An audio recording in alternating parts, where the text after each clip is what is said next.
Pemirsa, kita akan memasuki Habar nang Panambayan. Komisi Pemilihan Umum Provinsi Kalimantan Selatan menggelar peluncuran pemilihan Gubernur wan Wakil Gubernur Kalimantan Selatan 2020. Kegiatan yang dihadiri KPU wan Bawaslu Jua, partai politik se-Kalimantan Selatan ini, ditandai dengan simulasi memasukkan surat suara di kotak suara.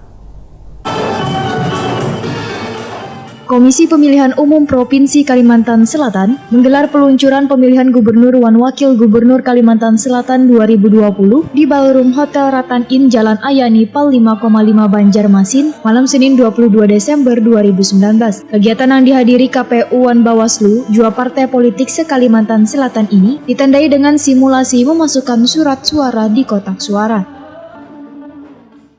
Menunjukkan kertas suara yang telah diberikan. Boleh ya, ditunjukkan terlebih dahulu. Baik, luar biasa ya. Dan kita akan bersama-sama. 3, 2,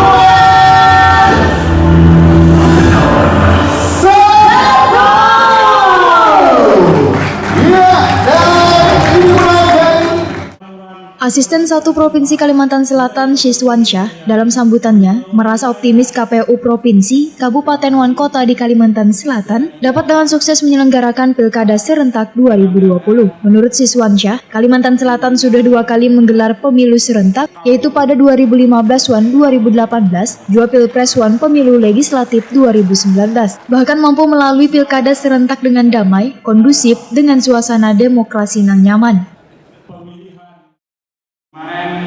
Berarti rentang waktu 5 tahun ini sudah 3 kali Kalimantan Selatan menyelenggarakan pesta demokrasi.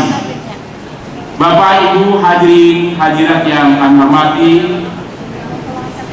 ada 2 capaian penting yang kita rasakan bersama dalam pengalaman 2 kali pilkada serentak serta pemilihan presiden dan pemilu tahun 2019 ini.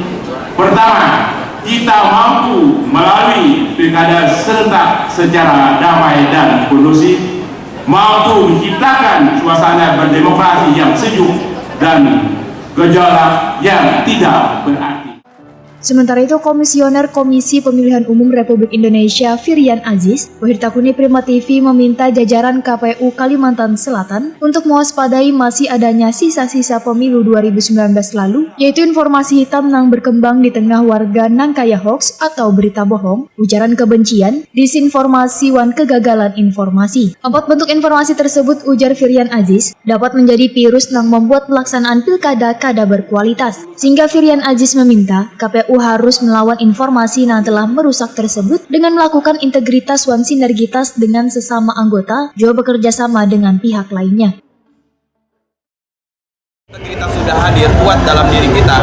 Bersinergi merupakan kata kunci kedua yang harus dilakukan oleh rekan-rekan KPU Kalimantan Selatan.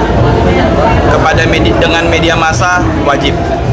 Tidak boleh ketua dan anggota KPU Provinsi Kalimantan Selatan kalau rekan-rekan media ingin menggali informasi, ingin mengkonfirmasi sesuatu, tidak segera direspon, harus segera direspon agar tidak menjadi simpang siur terkait dengan masih adanya residu pemilu serentak 2019, yaitu informasi hitam. Informasi hitam ini ada 4 macam. Yang pertama, hoax. Yang kedua, hate speech. Yang ketiga, disinformasi. Yang keempat, misinformasi. 4 bentuk informasi dan berita yang masuk dalam kategori 4 tersebut ini yang menjadi virus yang merusak, yang bisa membuat pilkada serentak menjadi tidak berkualitas. Ketua KPU Provinsi Kalimantan Selatan Sarmuji memadahakan terdapat 2 tahapan yang sudah diselenggarakan oleh KPU Kalimantan Selatan, yakni pedoman teknis jadwal tahapan Pilgub wan pedoman teknis keputusan tentang dukungan minimal terhadap calon perseorangan. Sarmuji berharap dengan adanya peluncuran ini maka warga bisa mengetahui adanya Pilkada 2020 mendatang. Ini kan upaya pertama sosialisasi tentang penyelenggaraan pemilihan. Kita akan lakukan terus nanti sosialisasi, baik dilakukan di KPU Provinsi, baik nanti kita akan langsung sosialisasi ke ya 11 segmen pemilih itu, ataupun nanti kita akan dengan dialog ya di TV, kemudian di radio, kita akan lakukan semaksimal mungkin untuk meningkatkan partisipasi pemilih ini. KPU Kalimantan Selatan pada tahun 2020 mendatang akan melaksanakan pemilihan gubernur dan wakil gubernur Kalimantan Selatan, 2 pilkada di Kabupaten Kota Baru, Tangbu, Banjar, HST, Balangan, Banjarmasin, dan Banjarbaru.